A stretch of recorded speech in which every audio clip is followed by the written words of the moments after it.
Hello and welcome back to Shakesyear. We are working on Thomas of Woodstock and we get to hear from Cynthia today in Act 4, Scene 2. Now we haven't met Cynthia yet and that's fine. She doesn't stick around very long. Cynthia is one of the maskers.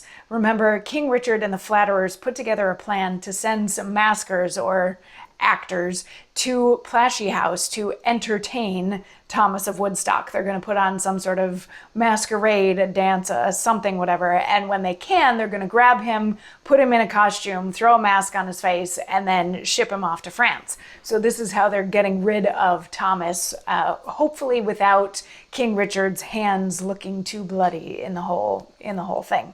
So the top of Act 4, Scene 2, the maskers weren't there yet, but we're at Plashy House, and we had Thomas talking to his wife, the Duchess of Gloucester, who had had some really bad dreams that something bad was going to happen to Thomas. But she has also been summoned away to go and be by the bedside of Queen Anne, who is taken very sick. So they're just barely able to get her out of the house. And Thomas, in yesterday's monologue, was expressing concern about what's going to happen to the kingdom if something happens to Anne, if she passes. It's just her charity that is keeping the common person from revolting against Richard because of this whole blank charter thing.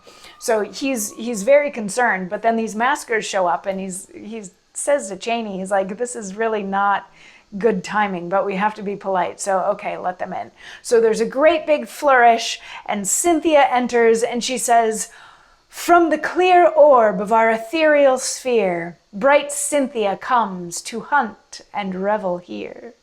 The groves of Caledon and Arden woods, of untamed monsters, wild and savage herds, we and our knights have freed and hither come to hunt these forests, where we hear there lies a cruel tusked boar, whose terror flies through this large kingdom, and with fear and dread strikes her amazed greatness pale and dead.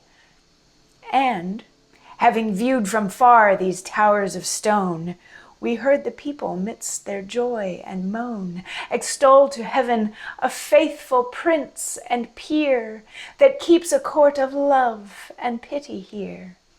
Reverend and mild his looks. If such there be, this state directs, great prince, that you are he.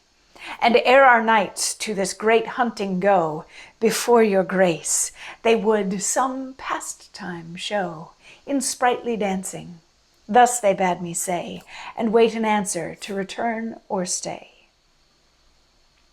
So this is a prologue, it's a greeting, it's how she's kicking off the whole thing. She tells a story of these wild, untamed woods where there's a great boar that these knights want to go hunting for, and they've heard that there is a very kind prince who lives in the forest, and oh my goodness, Thomas of Woodstock, you must be this very kind prince. So before our knights go off to hunt this boar, they would like to come and entertain you with some sprightly dancing. Is it okay if they come in or not?